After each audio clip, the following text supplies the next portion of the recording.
Hello, everyone.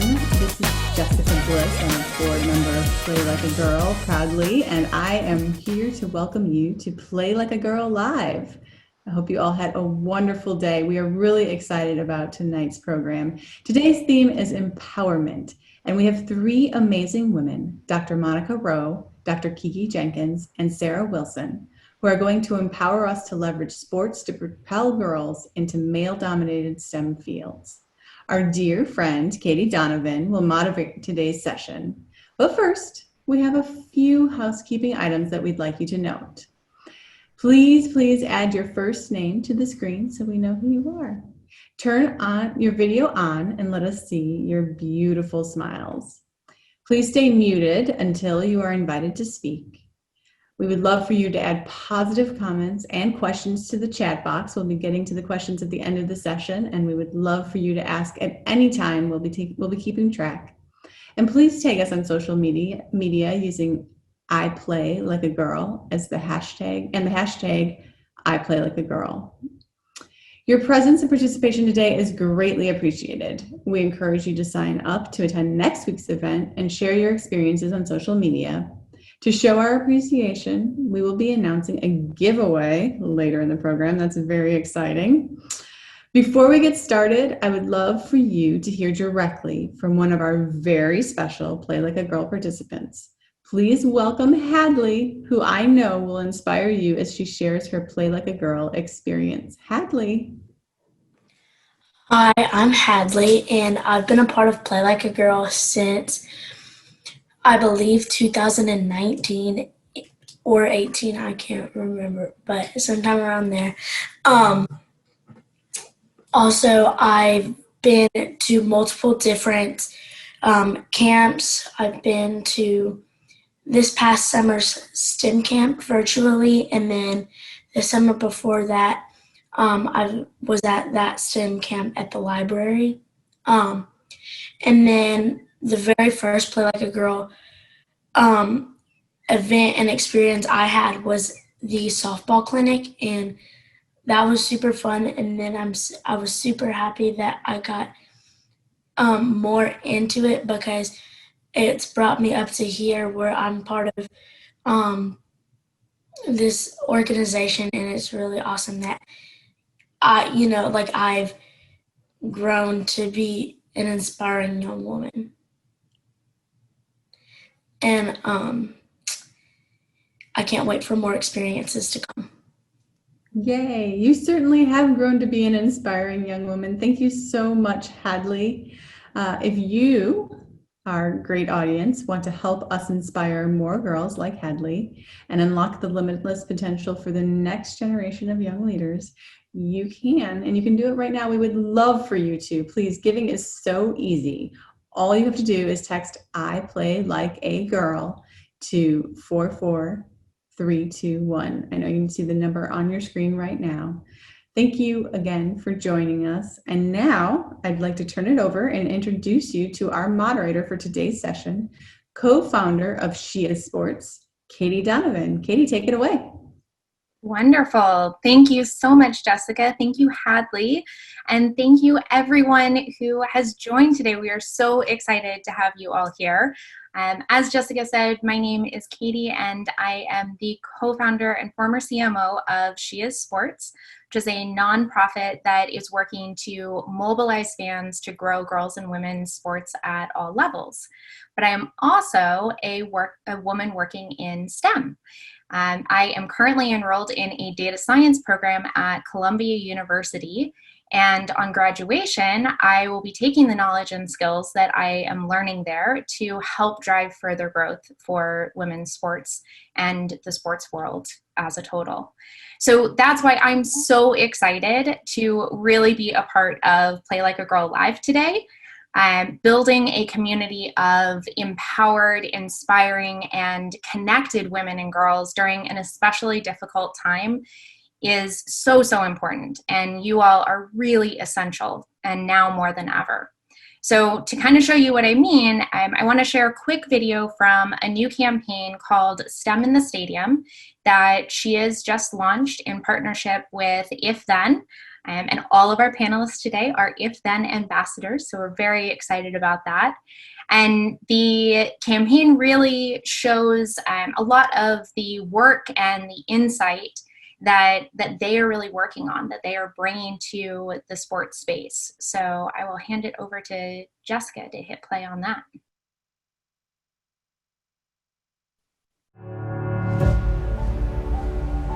The world is changing, and now, more than ever, we're looking to visionaries and creators to lead the way. With rapid advancements in science, technology, engineering, and mathematics, we've seen the 21st century revolutionize every facet of our lives, especially sports. She is and Lida Hill Philanthropies believe women in STEM and sports can drive the sports world forward. From ingenuity in sportswear to safety apps to combat COVID, STEM is helping us achieve our personal best. And putting women, STEM professionals, in the spotlight. We are living in unprecedented times. But when STEM and sports intersect, great things can happen. Join us as we explore how women are leading the way now and for the future through STEM in the stadium. Through STEM in the stadium.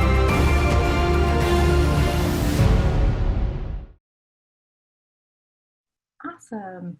So you can check out more of that campaign by searching hashtag STEM in the Stadium to see the stories, quizzes, and even a new IG filter on Instagram and TikTok all month long.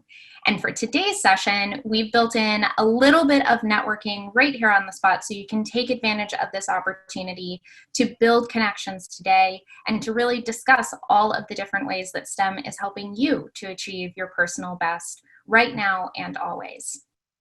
So let's dive right in. I want to introduce this incredible lineup of women that we have today.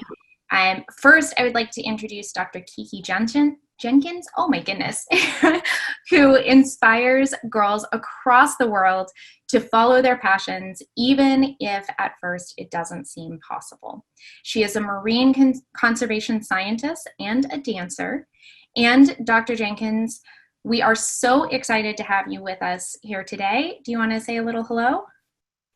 Hi, everybody. Super excited to be here. I'm looking forward to sharing with you not only about dance, but also my past as a track and field athlete as well. Amazing. Our second speaker is Dr. Monica Rho, who has had an eye-opening experience at just the age of 13 when a minor knee injury actually turned around her view of what she could be and how she could really help impact the STEM and sports space. From that point, she really understood the importance of women in STEM careers. Dr. Monica Rho, welcome. I cannot wait to learn about your journey. Do you want to say a little hello? Hi, everyone. Really excited to talk to you and meet with you all today. Wonderful. And then our third If Then ambassador today is Sarah Wilson, whose passion for skiing never changed and claims that, quote, I've succeeded by letting my passion for snow guide me and by applying STEM to my favorite thing, even when others didn't believe it was possible. That is quite a statement, and we are so excited to have you here. Sarah, do you want to say a little hello? Everybody, I'm so excited to be with you guys today and really thrilled to be able to share my story of how I kept my passion at the forefront of my career. Amazing. We are so excited to hear more about that. So let's dive right in. Dr. Rho, I'm going to shoot the first question over to you. So first and foremost, we're all wondering, what was the sport that at age 13 really gave you that injury and that mind-changing possibility and opportunity opener, and how did that one moment really change your educational pathway? Yeah. So thank you all for putting this together, because I think it's a great opportunity to just kind of share my path. And definitely when I was 13, there was a very pivotal moment. I loved playing all sports. I played basketball, tennis, soccer. I did track and field as well. I did a little swimming. I did a little figure skating. I did a little bit of everything, but the knee injury in particular, that my number one passion was playing basketball. And so I had like a minor knee injury, and my mom went and took me to see an orthopedic surgeon who essentially told me to just stop playing. And he said it in a way where it was just it was soul crushing to me because basketball was my world and it was really important and it was around the playoff time.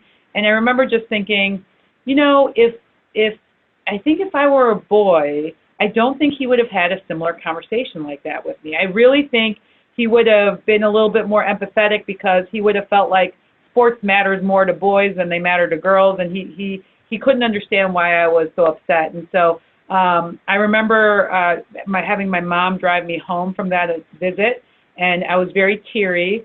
But I started, instead of getting so caught up in that, I started getting angry. And I told my mom, we've got to go find a girl sports medicine doctor because you took me to a boy sports medicine doctor. I need to find a girl sports medicine doctor. And to be honest, my mom said she couldn't find one. And I don't know if she really looked or if there really wasn't one there. But that moment, that's when I knew I wanted to be a girl sports medicine doctor so that I could take care of female athletes, so that I could really understand, I could show them the empathy that all female athletes deserve. Sports to us is just as important as it is to sports that boys play as well. And so if you're passionate about something, you know, you should be taken care of by someone who understands that passion and understands how important your sport is to you. So I've just become really fortunate because I've gotten to do this with the best female athletes in the world. So I've gotten to work with the U.S. women's national soccer team, and so I've been doing that for the last 3 years of my life. So it was a very important moment in my life when I was 13, just around your guys' age. That is an amazing story, and we are actually going to talk a little bit more about what you have accomplished with the U.S. women's national team in just a bit. But I do want to switch things over to Dr. Jenkins. We know that your favorite sport is dance, and you have talked a lot about making what you call science dances, which I think is such a cool idea. So what skills has this really taught you, and how has it helped you establish your career today? I think the most important thing is that continuing to do dance throughout my science career has nurtured my creativity. My first year in graduate school, everyone wants to go out and do research to prove that they deserve to be in this program, to prove that they're smart. And I was at Duke University, which is the home of the American Dance Festival. And I remember emailing my advisor and saying, so I don't actually want to do marine research this summer. Can I do dance instead? And he's a former drummer. And he said, absolutely. You've got to feed your creativity because great science comes from that same place. The people who make scientific advances, they make it out of a creative space. And so that's the most important thing that I brought with me, that I reminded myself, even as a scientist, I'm a creative person. And that allows me to think outside the box and come up with ideas on the scientific side that a lot of people aren't thinking about. And I will just mirror that for everybody. From my own experience in data, creativity is so, so important in STEM fields because it really helps, exactly as you just said, Dr. Jenkins, it helps to shape different ways of thinking through problems, of looking at the world. Your perspective that you bring into that and the creativity that you bring into that can actually help you develop some really cool things, exactly as you've done with those science dances. So that's really awesome. All right, Sarah, I'm switching it over to you. I am so fascinated by your research and the work that you've done. And as a part of actually the STEM in the Stadium campaign, we explored how some of the wearable technology is really advancing not only how we optimize movement, but how you can prevent injury and how you can actually stop injury from happening before it starts. Can you tell us a little bit more about that technology, how you're using it, and really what advancements do you see on the horizon that you think are really going to help shape the sports world, especially for young girls? Yeah, absolutely. Research, especially sports medicine research, has typically been limited by kind of clunky research equipment that has to be kept in a laboratory. And so it's really only been in the last couple of years that these small wearable devices have let us actually get out into the field, which means that we're able to study sports in a much more relevant environment. Instead of being in the lab, we can be on the soccer field or the hockey rink or the ski slope, which is where I work a lot of the time. You would not believe how hard it is to try to replicate ski skiing in a laboratory. It's a total nightmare. So these wearables are letting us actually get into the sport and see how people are interacting with their teammates or how they're moving in these dynamic environments. A lot of what I'm studying is, are there certain movement patterns that are going to put someone at higher risk of injury, whether that's an aspect of your technique or maybe it's an aspect of your equipment that's making you land a certain way on every footstep or on every turn while you're skiing. A lot of those are things that a coach or an equipment designer might be able to modify to make sports safer in the future. I work on the academic level. I have tons and tons and tons of data coming in from different sensors that are looking at joint angles and the pressure under your feet and what your muscles are doing.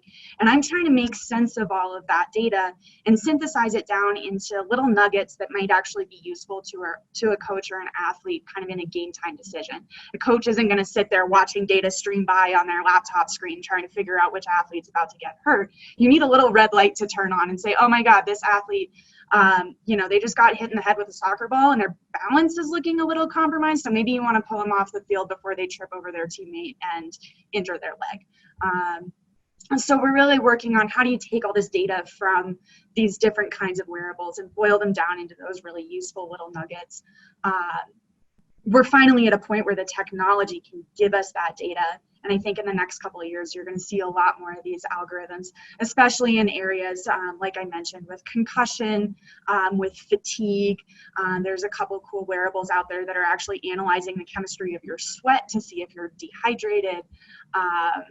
There's just this huge explosion that's happening, and it's going to be on the creativity, as Dr. Jenkins said, of all of these different companies across the world coming up with how can we take this cool piece of technology and use it for something that's actually practical and meaningful. It's really exciting to be on the front line of that. That is so amazing, and definitely so exciting to see a lot of that creativity coming out and quite frankly becoming more accessible as well. As you said, like, you can now be in the space where you need to be able to kind of analyze that movement and really see it firsthand.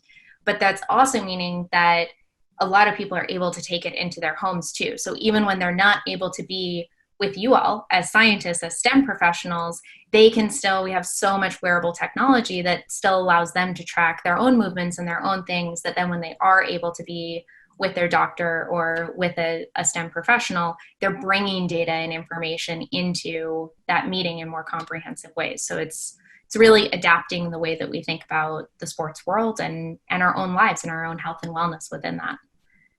Wonderful. So now that we kind of have gotten a little bit of background from each of you three on some of the cool stuff that you're working on, I want to switch gears a little bit and have a bit of an open conversation here with all three of you. First is to really talk about representation in this field. We know that both STEM and sports, there is a significant lack of representation for girls and women, and definitely women of color. And so, Dr. Jenkins, I want to throw this to you first, but definitely want to hear from all of our panelists. You have said, it was hard enough to be a Black girl wanting to become a scientist, but a dancing scientist? That really means something, and in today's society, representation is really important for every girl. If you were to speak to your younger self, what advice would you really give to these young girls who are on the line with us today about how representation really matters and what that's going to look like for the next generation of leaders within both STEM and sports? Yeah, that's a really great question. I mean, even though we're in 2020, there's still a lot of firsts that are happening. I was the first Black woman to get a marine science degree from Duke University, and that has continued throughout my career. And unfortunately, I think for the young girls coming up, there's still firsts for them to achieve. When they do that, that'll be a great accomplishment. But to get there is going to take a lot. It's going to take perseverance. It's going to take a lot of self-confidence. I was lucky that I had people around me that saw my potential as a scientist, and other people saw my potential as a creative person and a dancer, and they supported that. But a lot of times you're in it alone. They weren't in grad school with me. No one's on the stage dancing my role. I have to do that by myself. And so the positive self-talk to tell yourself that you're capable, that you're able, that you can do this, you can achieve this, you have to be telling yourself that, because when you're the first in a system, rarely is there someone saying, hey, I see myself in you, I'm going to tell you you can do it. And linking that back to sports, one of the things that I often think about is the individual Olympian in the sport that no one thinks about except when the Olympics comes along. And even then only thinks about the people on the podium. But imagine all those other athletes who got to that point. They did it with some solitary perseverance, training on their own, getting up, doing that from a motivation that comes within them. And that's one of the things that I use as a picture to motivate me. As I think about, I imagine myself as the Olympian of science and doing that training and persevering and believing in myself. It sounds cliche, but it's so important. And research shows that it makes a difference in whether or not we succeed. That gets to go on your name tag now. The Olympian of science. Yes, right underneath your name. That goes right on there. I love that. Dr. Rho, Sarah, do you guys want to add anything in? No, I love what Dr. Jenkins said. One of the things that I always usually talk to the young girls in my life about is it's really important to really figure out what it is you truly enjoy and what it is you love to do, because I think it's very easy to start getting influenced by what other people think is more fun or whatnot. But if you really enjoy doing things like marine biology, or you really enjoy, looking at the human body and looking how it moves, or you really think you enjoy kind of things that are more medicine related, I think that you should pursue those things and don't let people deter you, because one of the things that becomes really important, Dr. Jenkins is right, you have to have perseverance, but if you love what you do, you will never feel like you work a day in your life, because time will just fly and you'll just be really into it. And that's really kind of the sweet spot where I think a lot of people who get to where they are, they just immerse themselves in what they do because they enjoy it so much. So really try to find what it is you love to do and what that passion is. And that is such a perfect tee-up. It's like we practice this. To my next question for Sarah, you, and I mentioned this in the introduction, you have this passion for snow and you have and for skiing, and you've let that kind of guide you in your career. What advice do you have for people to really have that confidence to believe in their passions? Exactly what Dr. Rho was just talking about. How did you really use your passion to help drive your career? And what would be kind of your continuing advice for the girls on this call to do the same?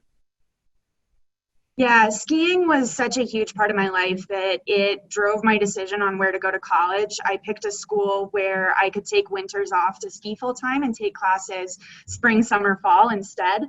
And I was a good student in math and science, but I really just poured my soul into my job as a ski instructor and then competing on the big mountain extreme freeride circuit. And throughout that whole period of my life, everybody, all the adults in my life were telling me, they're like, oh, Sarah, you have so much potential. You're way too smart to be a ski bum. Why don't you apply yourself to your studies a little bit more? There's no future for you in the ski industry. And the ski industry was saying the same thing right back to me. There were men across the industry who were saying, oh, this is only a job you can have if you're a male born to one of these Italian families, because a huge amount of the ski industry and manufacturing is in Europe. It's really hard to get into it from the position of being an American girl. But I refused to give up on it, despite the fact that everybody was telling me that it wasn't possible. I just ignored everybody. Ended up going to grad school to study mechanical engineering with a biomechanics focus. And even my professors were saying, they're like, Sarah, the job you want doesn't exist. And I got really lucky that I found a job at a medical research institute, an orthopedic research institute in a ski town. And here I've been able to take my passion and develop projects that are specific to what I want to do and the history of the institute, which really came about from skiing injury prevention focus. So I guess what I would say when people are telling you, you're too smart for this field. You need to recognize that your field needs you and needs your brilliance. What they're telling you when they say you're too smart for that, they're saying you're in love with something that hasn't yet experienced a scientific revolution. There's no STEM in that field yet. Yet being the key word. You have the potential to bring STEM to whatever it is you love, whether it's skiing or soccer or horseback riding or art or cooking or whatever it is. I guarantee you that there is a science field lurking around it somewhere, and you have the opportunity to open the door in that field for science to come in. There are always going to be other people around who are like-minded. It can be really tricky to find them, scoping on LinkedIn, attending events like this. But there are ways to take science and apply it to whatever you love, even if the people around you don't see it immediately. And when you do finally get there, when you find that job or create it for yourself, all those naysayers are going to turn around. They're either going to be extremely jealous or extremely proud, and they're going to be telling you that you have the best job in the world, because you do. So true. So absolutely true. And literally paving the way for now more scientists like you to be able to take on the work that you've done and really build on it over the years to come. So thank you for paving that path. So we've been talking about representation. We've been talking about firsts. We've been talking about paving your own way. Dr. Rho, I want to ask you, because you already talked about kind of the incredible work that you got to do with the U.S. women's national team. And I want to specifically ask you, like last year, you got to go to the World Cup in France and be with them and really help them to not just perform at an elite level during that entire month, but win. They won the World Cup, and what an incredible accomplishment and just a feat of real athleticism that took to compete at that level. One of the things that I really, really loved about some of the stories that If Then did around that time with U.S. soccer and some of the stories that came out around that time, one of the ones that really sparked for me was that there was brand new research that was done by the U.S. women's national team around menstrual cycles and how that has an effect on performance. And it's 2019, it's, at the time when this is being done, and that had never been done before.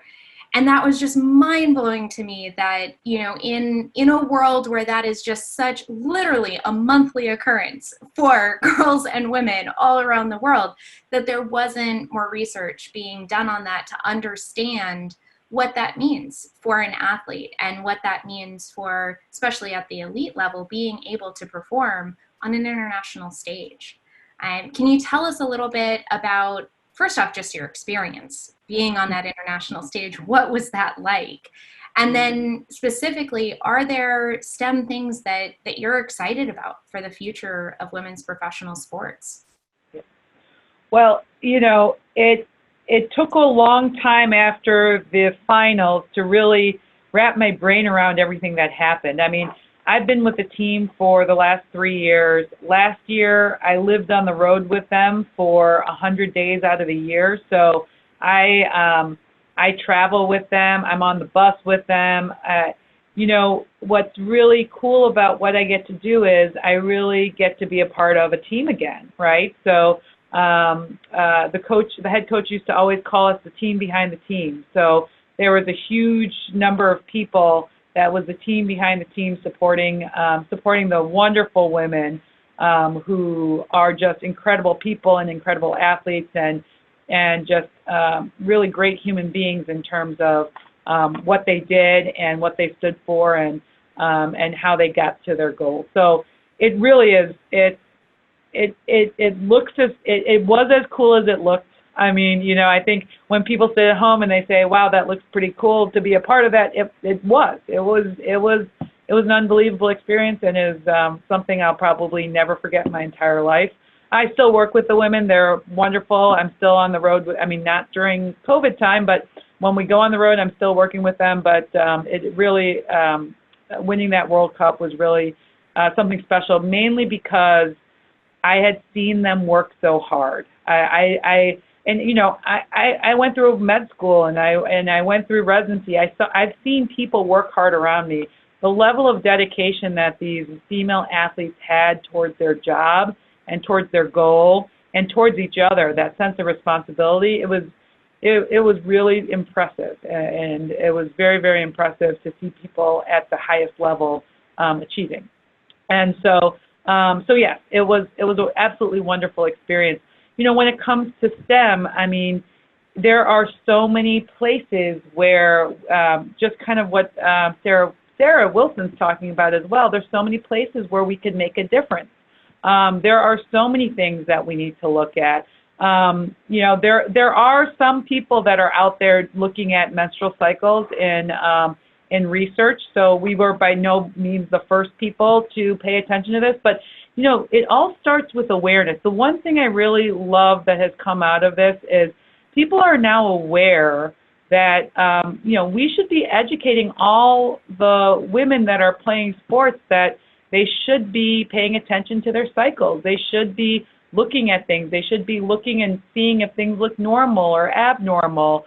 Do they need to go see a doctor because things are not normal with their cycles? And it normalized the conversation to have people talk about that, whereas before maybe that's not something people talked about or brought up in conversation. And so when you think about STEM, there's a lot of science that goes into sports performance as well.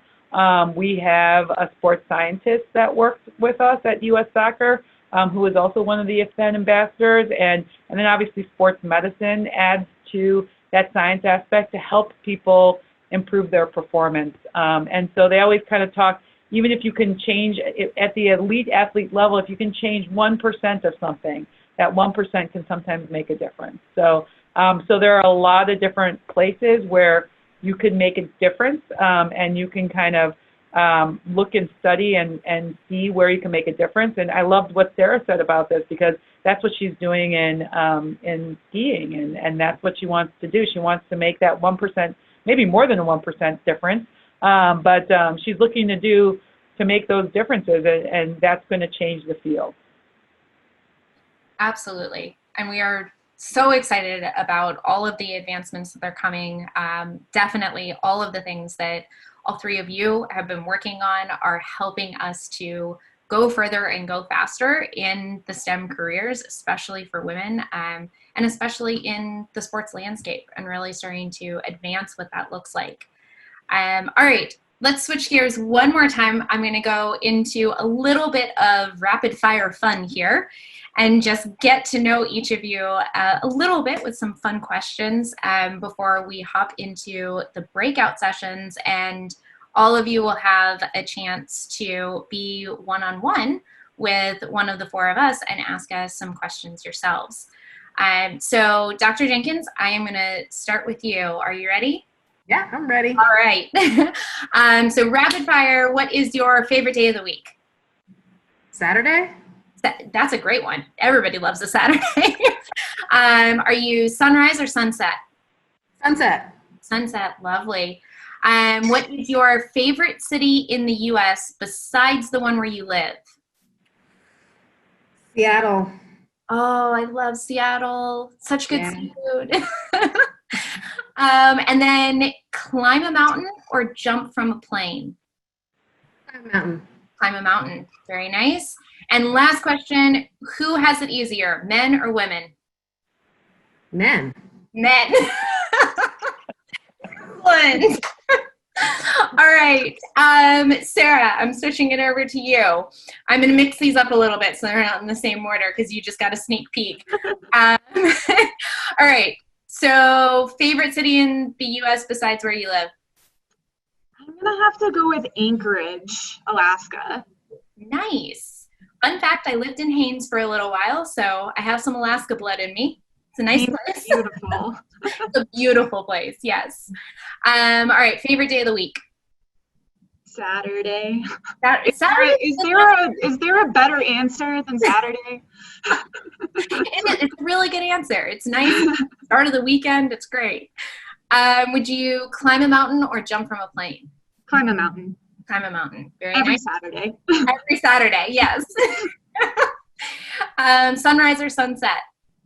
I absolutely love sunrises, but I have a really hard time dragging myself out of bed for them. So Fair really enough. special. I actually share that sentiment. That's fair enough. And then who has it easier, men or women? Men. Men, yeah. All right, Dr. Rho, your turn. I'm going to kick off with that one. Who has it easier, men or women? Men. Men. Men. All right, that's unanimous, guys. Would you prefer sunrise or sunset? Sunrise. Sunrise. Very nice. And climb a mountain or jump from a plane? Definitely climb a mountain. Wow, all three. That's awesome. Yeah. Favorite city in the U.S. besides where you live? Austin, Texas. Oh, love Austin. Such good music scene there. And then finally, favorite day of the week? Saturday? It's got to be Saturday. It's got to be Saturday. Amazing. All right. So with that, we are going to send you guys all into the breakout rooms. We are running a little bit behind, but we're going to try to give you guys still the full amount of time to talk with each of us, ask questions. We have a couple of starter questions to answer if there aren't any immediately, but definitely ask all the questions that you want. We're going to have 10 minutes for the breakout, so we will come back together at 6:47. Great. So before we wrap up, I did want to send it back over to our panelists. I know it was so much fun, and I hope everybody enjoyed getting a little bit of one-on-one time and learning a little bit more about each of the amazing women that we have had here today. I do want to ask you guys just a couple of additional questions. Some of these may have come up in the group breakout sessions, but I also want to open it up to the group as a total. If anybody on the line has a question that maybe you really especially liked the answer that you heard when you were in the breakout session, or if you just have another question that you wanted to ask that you didn't get to ask, put that over in the chat and we'll answer some of those questions. The panelists can answer some of those questions right now. To get us started though, I personally had a question just for each of the three of you about what you find most rewarding in all of your work. What has kind of been that most rewarding part? What about Dr. Jenkins? Do you want to go first? Sure. One of the things I really enjoy is mentoring people in their professional development and helping people create the career that they want to create. I like to call it the mashup. I loved hearing about Sarah's mashup, my science dance mashup, and helping scientists do the science that they want to do, even if it doesn't exist in the world, like Sarah said, is really fulfilling for me. That's awesome. I was just going to say that, and what I find really rewarding is being able to educate people about their bodies and how they move and what's going on. I really think that it's important as young women to understand how our bodies work, and so I think that I get to work with not only the women's national team, but I work with a lot of women athletes in the Chicago area as well, and so I love that aspect of things, getting to touch base with women and talk about, teach them more about how their bodies work so that they don't hurt themselves or so that they can perform to their maximum. Love that. Sarah? Both your answers were so altruistic, and I hope mine doesn't sound selfish. But I really live for the breakthrough moments. I spend a lot of my job writing code, and coding is a lesson in failing and failing again and failing again, and then you finally have this little breakthrough, and then you get to the next failure. And so it becomes this cycle of getting knocked down and knocked down and knocked down, and then finally you figure out how to make that one little thing work. And those moments are just that you're like, oh my God, I'm the smartest person in the world. I figured that out. That keeps me going a lot of the time. Yeah, I 100% share that feeling, Sarah. Like, I'm literally in 9 minutes, I'll be going to join my classmates for our third project that we're working on right now. And one of the most frustrating things is like, it can be one little thing that's missing out of a line of code that completely makes everything else fail. And you have to find those little things and make sure that it's all working properly. But once you find it and stuff pops up and starts working, it's a rush of endorphins that come over you where you're like, yes, thank goodness. Because sometimes you'll spend hours like looking for that one piece that's missing to make it work. And it's just, yeah, that gratification is really cool. So I feel that. I definitely feel that. I want to turn it over to the group because I know that there have got to be other questions. Is anybody courageous enough to come off of mute and maybe ask a question?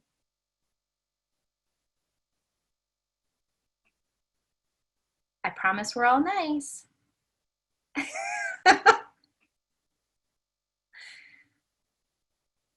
No? I have a question. Yeah. Yeah. So I feel like mentors are so important in anything that we do. So is there any one person that really sticks out in all four of your guys' mind that shaped how you decided on this career path and really made a difference?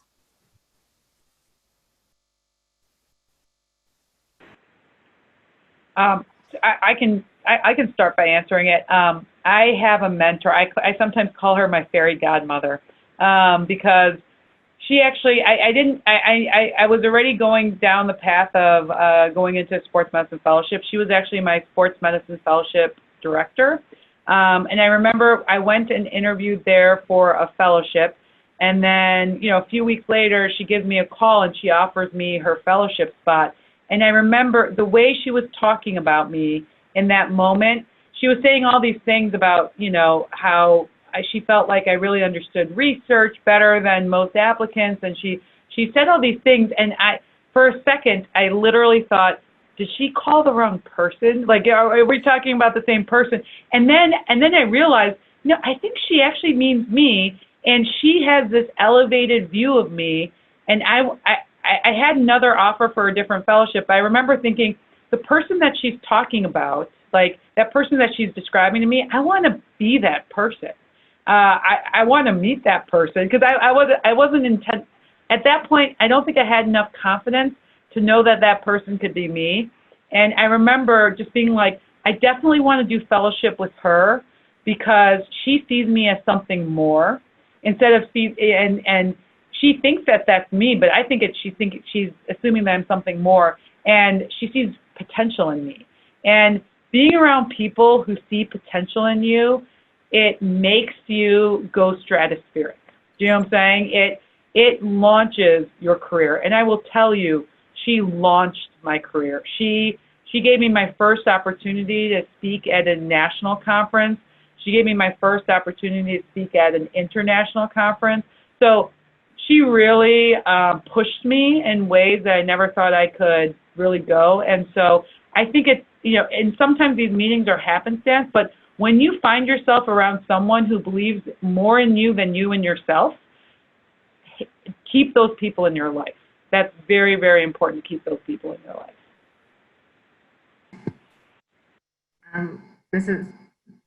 Here I am. I was thinking about that and I realized when I was at least a girl, it was my mother. Even though my mother does not do science at all, she saw the potential in me and she found the opportunity and she put me out there. And I think we see that a lot in sports. The parents can see the potential in their kids and they're making the opportunities and they're driving them around and they're paying for the coaches. And yeah, sometimes that can get out of control. But I think more times than not, actually, it is balance and your parents want the best for you. And if my mother hadn't persevered and advocated for me and learned about the science opportunities that she didn't know anything about, I wouldn't be here. And now as an adult, I would point to what I call my science soulmate, Sarah Maxwell. She is my peer mentor. So I'm a little bit ahead of her career-wise, but we're close enough that we can bounce ideas off each other. We can share opportunities with each other. We understand each other's science. And so we will call each other and just say, hey, what do you think about this? And immediately she understands the value. She understands the pros and the cons. And we say to each other, we would not have made it this far in science if we didn't have each other. So parents are great, and go find yourself a science soulmate. They're awesome to have too. I love that. Sarah? I had a couple of teachers in high school who really believed in me, and really a lot like what Dr. Rho was saying, when there are people who see the potential in you and tell you, like, why are you applying to that college? You could do, you could go here.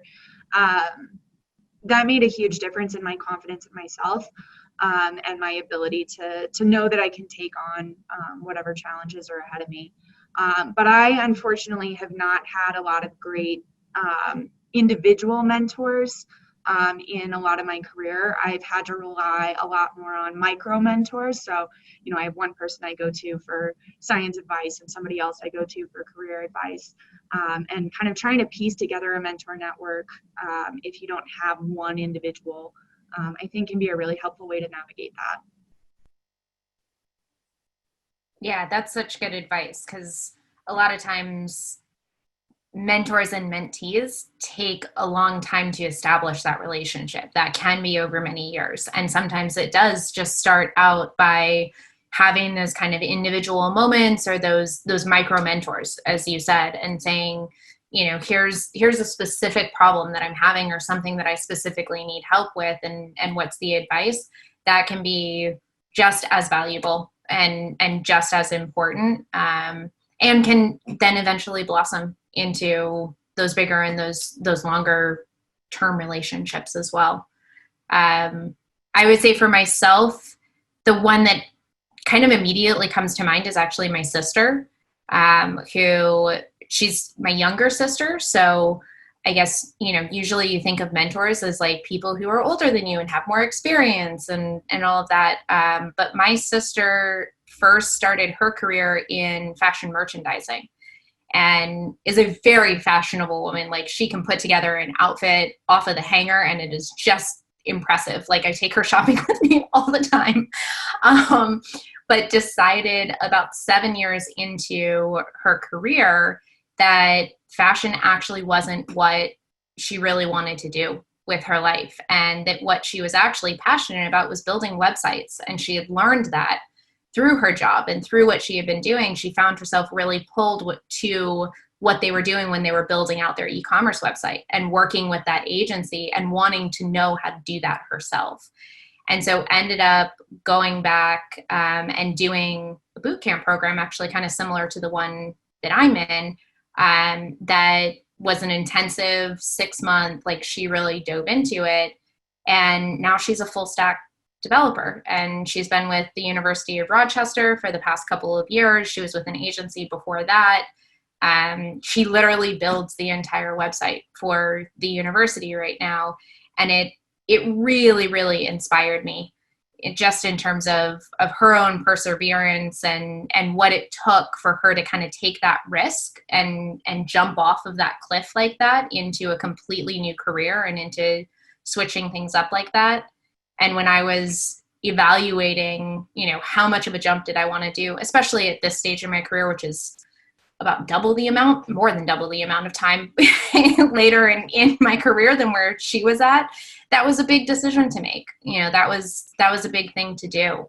And she has been an amazing support and an amazing help, even staying up late with me some nights on Zoom calls and coding with me when I can't find that one little thing that's not right in the line of code. And just her being able to go through that with me has been really, really amazing, and a really nice bond and kind of shared thing that we've had now at this stage in our lives and in our careers. So it is now officially 7:01, which means that we are 1 minute over.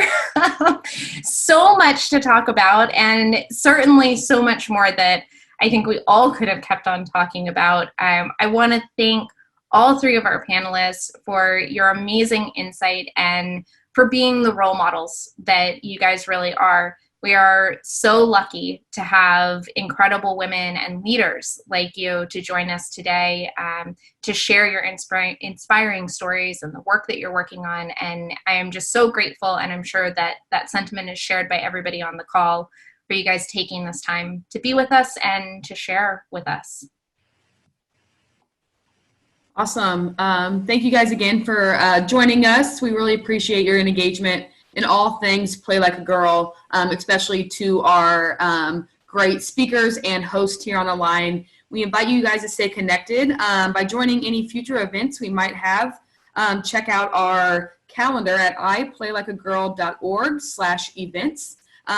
Next week, or a couple weeks, we have a Mix and Mingle, Make a Difference at a little mixology class and cocktail party on September 30th. It's a free virtual event. Will include live music, RSVP today, space is limited. And then please make sure to continue, so we can continue programs like this and change a young girl's life through STEM and sport. Giving is easy. Here on the screen, you can text to give. Text I Play Like a Girl to 44321 to give. Thank you guys again for joining us. Hope you guys have a great rest of the evening. And please register. We have another one of these next Thursday, same time. So hope to see you guys then.